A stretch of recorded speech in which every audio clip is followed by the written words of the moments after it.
There are not two sides to bigotry, and there are not two sides to hatred. And if you choose to march with a flag that symbolizes the slaughter of millions of people, there are not two sides to that. The only way to beat the loud and angry voices of hate is to meet them with louder and more reasonable voices.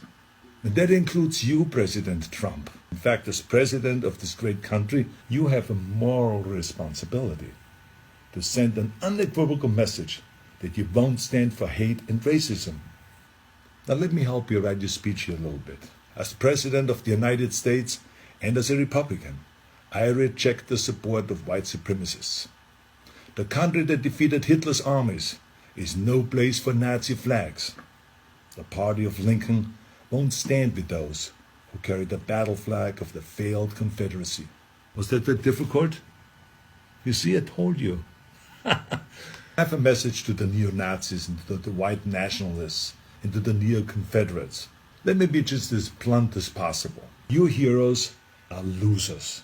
You're supporting a lost cause. And believe me, I know the original Nazis. I was born in Austria in 1947, shortly after the Second World War. And growing up, I was surrounded by broken men who came home from the war filled with shrapnels and guilt, men who were misled into a losing ideology.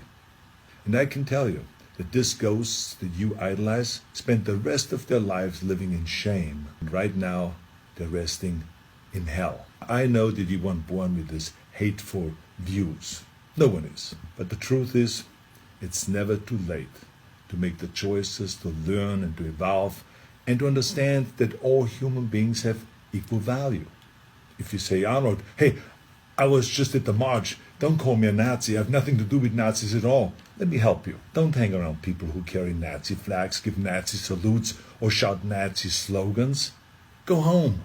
Or better yet, tell them that they're wrong to celebrate an ideology that murdered millions of people.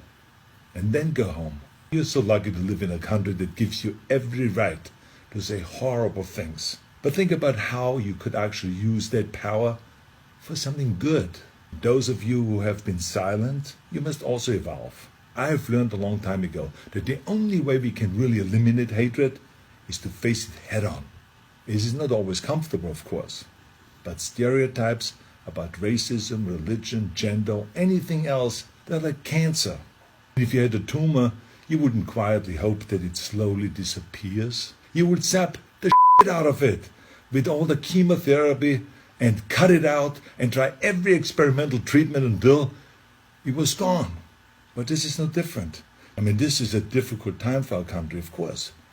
But I know that if we all have the courage to do something about it and to do the right thing, we come out stronger in the end. Let's all commit right now to leaving the terrible ghosts of the past in the trash heap of history.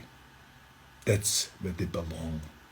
Now share this video if you think that hatred has no place in America. Let's terminate hate.